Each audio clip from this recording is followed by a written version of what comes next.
Interview নিতে ইহার চা মুয়ের চা যদি খায়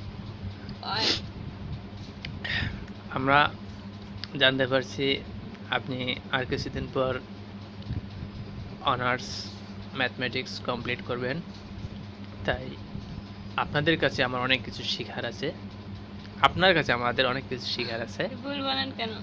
তাই আপনাকে আমরা কিছু সাধারণ প্রশ্ন করব, যেগুলা আপনাদের কাছ থেকে অর্থাৎ আপনার কাছ থেকে আমরা শিখব। সেটা হচ্ছে,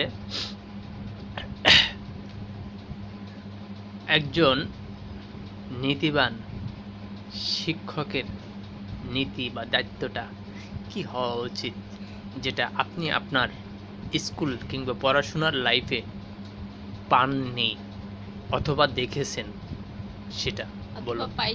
অথবা পাইছি, হ্যাঁ, যেটা পাইছেন এটা পান নাই, দুটেই আমরা শুনতে চাবো আপনার বাস্তব জীবনের এই 17-18 বছরের জীবনে যেটা আপনি শিক্ষা অর্জন করেছেন, সেই প্রাইমারি লাইফ থেকে অনার্স কমপ্লিট হওয়া পর্যন্ত আপনি বহু শিক্ষকের সংস্পর্শে আসছেন, তাদের নীতিগত বা অনীতিগত, যেটা উচিত অনুচিত, সেটা আমি আপনার কাছ থেকে শুনতে চাব।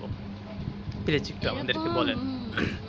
বারবার একটা প্রশ্ন, মানে একবার বলেন যে একটা নীতিবান শিক্ষকের দায়িত্বটা কি, তারপর আবার বলেন একটা শিক্ষকের উচিত বা অনুচিত কোনটা কি, এরকমের দুই ভার কয়টা প্রশ্নের অ্যান্সার একসাথে করব আমি?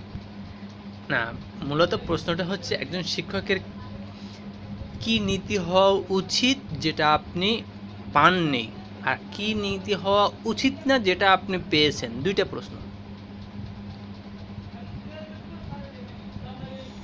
একটা নীতিবান শিক্ষকের দার্শনিক টাইপের হতে হবে, যাতে আমি তার কাছ থেকে স্টুডেন্টরা এটা শিখতে পারে যে সে এমনভাবে কথা বলবে তার কাছ থেকে যেন স্টুডেন্টরা শিখতে পারে। আর শিক্ষকদের এটা উচিত না যে এমন কোনো কথা বলুক তা থেকে স্টুডেন্টরা খারাপ হোক, এটা উচিত না। যেমন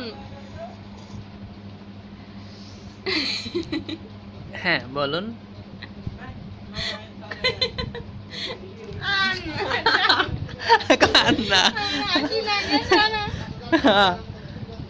হ্যাঁ বলুন প্লিজ। এমন শিক্ষকের কাছ থেকে স্টুডেন্টরা শেখে, তার কাছ থেকে কিভাবে সন্ত্রাসী করে, কিভাবে চা খাইয়ে গলাটা ভিজাইলেন, অনেকক্ষণ কথা বলছেন। আমার গলায় কোনো সমস্যা নেই। না, অনেকক্ষণ কথা বলছেন তো গলা শুকিয়ে গেছে, তাই। আপনার মুখের চা আমি খাবো। দেখুন, একটা স্টুডিও, আজ আপনার এই উপস্থাপনাটা বিশ্বের সবাই দেখছে, এখানে মস্কারি করা যায় কেন? আপনি করেন কেন? আপনারা একটু দেখান না ক্যামেরার ভিতরে।